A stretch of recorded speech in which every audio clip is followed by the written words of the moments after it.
माँ आज किस एत सारा आंब नहीं बस आज छुआ आनी गोल गोल आंब एतिरे हबो मिठा आचार हो ताले चलो करिबा मिठा आचार।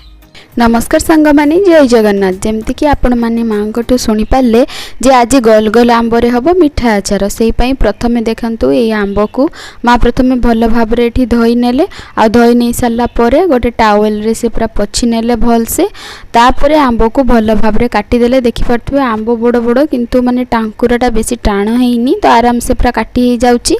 तो एमती से रूल करिके ताकू छोट छोट एमती क्यूब पीस करिके से काटी नेले आ एपटे तांकर प्राय सबु आंब काटा सरीगला। एपटे से गोटे बड़ पात्र को नहीं सारा परे आवश्यक परिमाणर हलदी गुंड आउ लुण देकी ताकू भल भाव में मिक्स करिकी आपण माने कोन करिवे ना खरारे सुखई देबे। आउ सकाळे जदी आपण माने एमती काटिकी हलदी लुण देकी गुळेकी सुखई देउछंती तो उपरळी आराम से आपण माने आचार करि परिबे।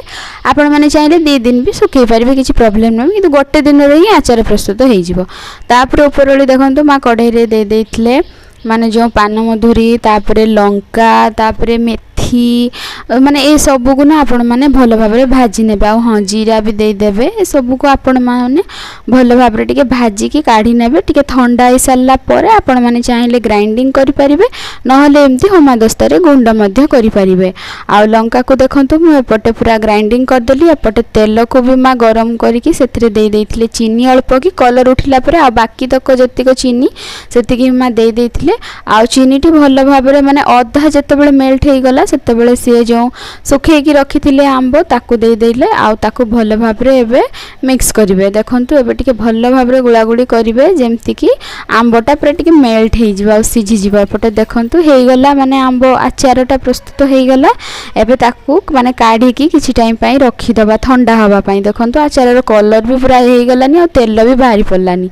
एबे आचारटा को माने चुली रु काढी की आधा घंटा घंटा पई रखि सारला परे सेटा ठंडा ही सारला परे सेतरे जहा मसला आपण माने गुंड करथिबे लंका गुंड जीरा गुंड पान मधुरी गुंड आ अल्प टिके मेथी गुंड ए सब को आपण माने इठी देई देबे। आ ताको भल भाव रे माने गुळई सारला परे आपण माने गोटे कांच डब्बा रे ताको स्टोर करके आराम से रखि परिबे। आ हां मात्र गोटे दीटा खरा रे आपण माने देई देबे जहा फळले आचार आपण मानकर बहुत दिन पर्यंत स्टोर हेकी रहि जिवो। देखंतु एपटे मा सब आचार को एमती माने कांच डब्बा रे भर्ती करनेले। आ देखंतु तेल भी पूरा बाहरी पड़ची। देखंतु केमती तेल तळे रहि जाउची। आ आचारर कलर देखि जानि पारथुबे आचारटी केते टेस्टी हेइथिबो। आपण माने भी निहाती घरे ट्राई करंतु आ बने की खाइबे केमती कोन हेइछि। सांग माने एबे आचार रेडी रहिली सांग माने नमस्कार जय जगन्नाथ।